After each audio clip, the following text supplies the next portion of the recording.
Okay, in this video, we'll take a look at Hudson Swafford's golf swing, and it's a little bit unique. There's some very interesting points to note in his golf swing. Not sure anyone can really copy these moves, and it's fun to watch. He's really overcome problems with a shoulder, problems with a knee, and he's playing great. So let's take a look here and see what he does. It's a little bit different. Effective for him, but like I said, very difficult for other players to do it. Very tall guy, 6'3", gets the club back on a pretty normal line on the way back. But his grip is quite interesting. It's sort of a stronger left hand, weaker right hand, positional, so that as he goes back, it starts to spin open quite a lot, and the toe gets quite open or toe down at the top, laid off and toe down, as you can see there. And he will become no longer 6'3" as he's starting down, really crunching down as he sits into this shot. Gets the plane obviously very good as he's coming in. So some points to note coming down. We'll look at a couple different things here, but number one is how low he is. His right heel still completely on the ground. And for players that get the club back on the plane and are down and rotating, that's something you'll see, is that if they jump at all, if they push off this back heel too early, like a more upright player would do, like Justin Thomas or somebody, they'll come out of it. The club will fly off the swing plane under here, out to the right. They'll hit pushes and hooks.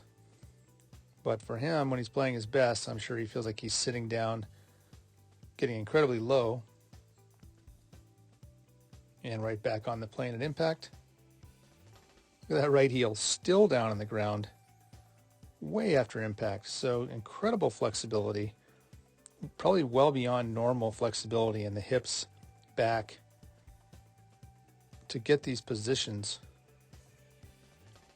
Then the foot comes up very late. But once again, the angles are amazing, and his ability to control the club face with that grip also amazing.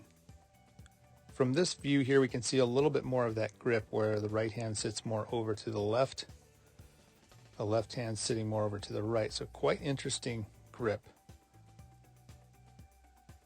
And a grip where you have a strong weak combo will tend to spin the face open as it goes back. Doesn't create tons of hinge, but the face we know is quite open at this point as it goes up.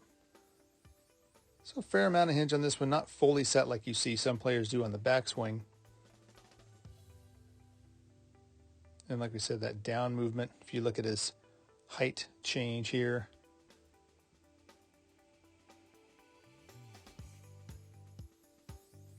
definitely getting lower and lower coming in. Club face at this point wide open. So he's going to have to roll it down, and it's still open way late in the downswing. And then he will turn that thing down, and you can see the wrist bowing as he comes in. Squares that face off and takes it on through. Now there's some shots where he tries to hit punch shots and control wedges, and he will get that club coming through, and he will hold that face so square through impact. So I think his strength in his hands and arms is quite amazing.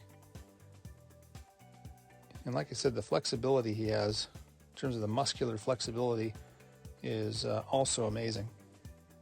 Okay, here with the driver, you can see the setup quite upright. Looks like a tall player in this setup. You can also see the grip looks quite unusual with the hands twisted. Like I said, the left hand stronger, right hand weaker. As the club works its way back, you can see, like we've seen in some of the other videos, this seems to be quite the trend running through a lot of modern players. You can see if they're a tall player especially, but even some of the shorter ones are doing it too, before they even get to the top of their backswing, they're already increasing the down pressure and the sinking, which allows them to start to create that ground pressure and torque and leverage through the legs. And then at this point in the downswing, he's really pushing hard with the legs against the ground to create the club head speed to bomb it out there. But like I said, the most amazing thing for a player like this is how laid off and open the club face is, and then this down move which shallows it incredibly on the way down. And then, like I said, his ability to control the club face with the hands and arms is quite amazing. We'll see what kind of consistency he creates throughout his career with that late closure of the club face. But wow, it's pretty fun to watch that. For this shot here, looking at a wedge, you can really see as he gets these wedges going, he's obviously already sitting down more because it's a short club and he's tall. So he's having to create more angles already. So there's less of a drop because he's already low.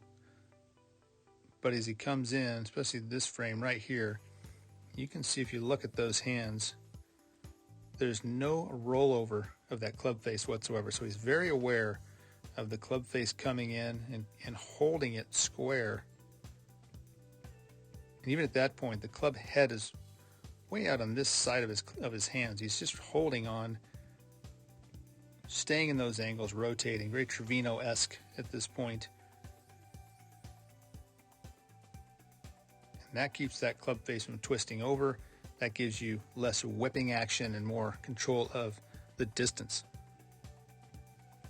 Little side note here, deviating here to the putting, but let's take a look here. We talked in another video how a lot of players are using an oversized putter, which he is, and have left hand low. He has sort of a modified left hand low, a little more of a sort of a bunched together look to his hands. But still quite amazing to see how many players, you can see sort of that arched wrist look. Putter shaft not only going up his forearms, but the hands are so arched, so the wrists are so arched that it does actually create a slight angle that way. You see that with a lot of great putters. But that left hand low allowing him to control that club face so well through the hitting area. Now, if you've been working on your own swing and you're trying to work on your ball striking and creating that solid strike, if you're a player that feels like you have some flexibility and ability to stay down and rotate pretty well, then some of these players, you can really watch their swings and glean a lot from what they do, depending on, like I said, how you can move. If you feel like when you're sitting down and turning that you're able to rotate and get these hips clearing, then when you're coming through, it's easier to be a more solid ball striker because your club will stay on the plane easier and there is less flip at the bottom, which creates more consistency.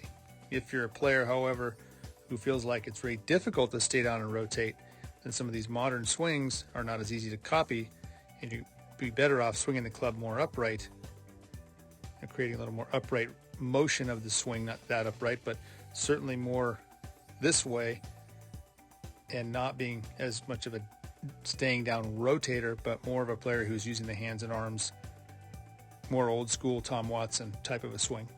Even on a shot like you see here where he's clearly standing on sort of downhill lie with the ball below his feet, even though he's 6'3", super tall, you'd think he'd have a tendency to come out of these shots and miss hit them, but because he's so good at staying down and even getting lower as he starts down, this type of a lie for him, no problem at all,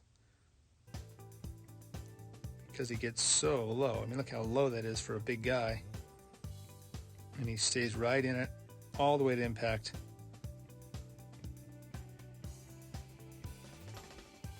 Perfect release, club face square. You can see that just because the hands and arms haven't rolled over yet. And then he comes up out later. Okay, that's going to wrap it up for this video of Hudson Swafford. Thanks so much for watching. If you liked the video, please hit that like button. And if it's your first time here, please consider subscribing. And we will see you in the next one.